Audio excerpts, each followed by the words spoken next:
Hello, today we're going to talk about Joseph de Bologne, the Chevalier de Saint-Georges, who was one of the most interesting composers and figures in European music history, for sure. He was born in 1745 in Guadeloupe in the Caribbean, and his mother was an African slave, and his father was her slave owner, the owner of the plantation. And he rose from these very interesting upbringing and origins to become an extremely well-known composer and really a musician of extremely high standing and quality in Paris in the 18th century. And as you know, this was quite an extraordinary feat given the what we today consider to be extreme racism at the time and the almost total lack of Africans in Paris.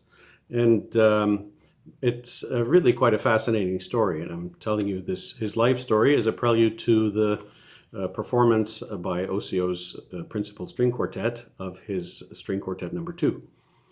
So, as I mentioned, he was born in Guadeloupe, but at an early age taken to Paris to be educated at a private boys' school. His mother also stayed there, but his father went back to Guadeloupe to continuing running the plantation. He received a very thorough education and musical training. One of his later teachers was François-Joseph Gossec, who was a very important composer and performer in Paris at the time. And he was the leader of the Concert des Amateurs, which was a very, one of the most important sort of orchestras run by donation, basically. There just weren't that many public concerts at that time, so everything depended on royal and noble patronage. And the Concert des Amateurs was almost entirely devoted to new music, which indeed most music making at that time was. And Joseph de Bologne was in the orchestra, eventually became its concertmaster, and then the leader or the music director of the orchestra when Gossec retired. He wrote a large number of string quartets and concertos for himself to play on the violin, and symphony concertante, which was popular in Paris at the time, which is a concerto for several instruments. We're now looking at a portrait of young Joseph around the time that he wrote this quartet, and he had a quite substantial career with the Concert des Amateurs. Eventually, he attracted, or they, the orchestra, attracted the attention of Queen Marie Antoinette, who would unannounced attend his concerts. And so they would have to dress in their absolute finery at all times, just in case the Queen showed up.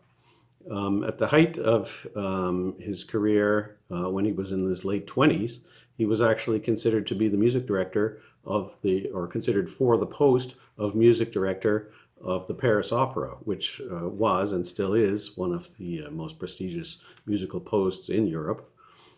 Sadly, the racism of the day reared its ugly head. Some people objected to a person of African heritage being in such a position, and so to avoid ruffling feathers, he withdrew his name from the competition for the post, but he continued to have a very fond relationship with Queen Marie Antoinette, who would regularly invite him to play along with other musicians from his group in her private chambers at the Palace of Versailles.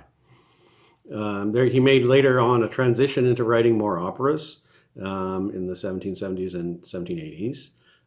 At a certain point, Mozart, who was several years younger than Joseph de Bologne, his mother died while they were on tour in Paris, and so it's demonstrated that they were acquainted with one another.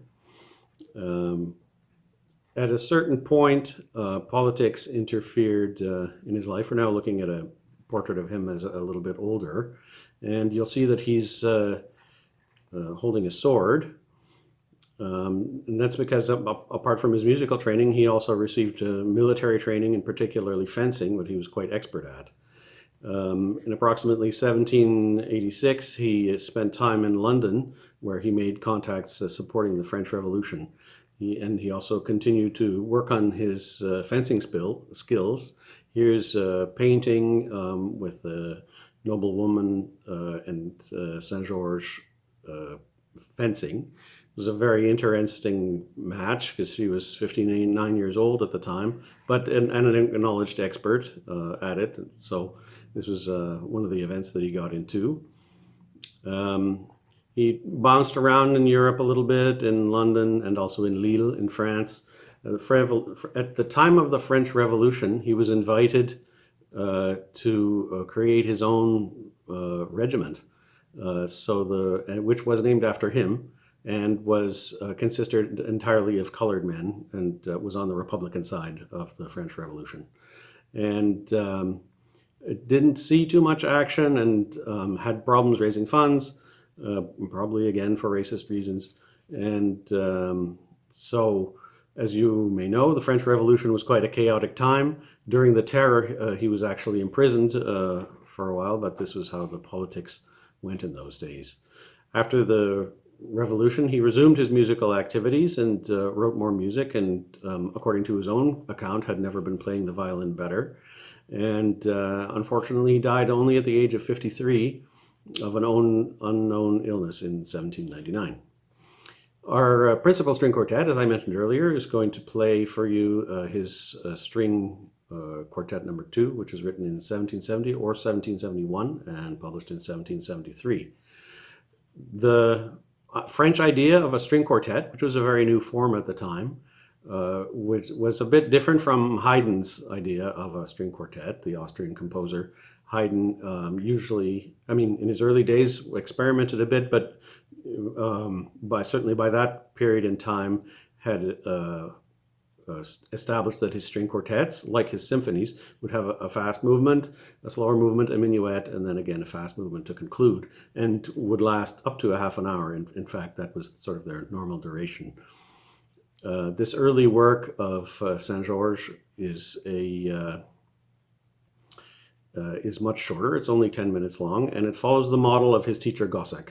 And the Gossec's string quartets had normally only 2 or 3 movements, as opposed to Haydn's 4 or even sometimes 5, and very often would end with a minuet. And so this is how Saint George's quartet is structured. There's a longer first movement, which is in what we today consider to be sonata form, which was normal at the time. And then the second and final movement is a minuet that has a virtuosic middle section featuring our solo violinist Alexander Gajec, who does a fantastic job. So the thing I'd like to leave you with about the Chevalier de Saint George, and I should just mention, his name is Joseph de Bologne, and Chevalier de Saint George is his title, so so we're clear about that, is that he's really was an extraordinary musician and really achieved a lot as a musician in his life, and probably would have achieved much more if not for the unfortunate racism that he faced during his lifetime. So we're very proud to perform this piece for you, and we hope you enjoy it.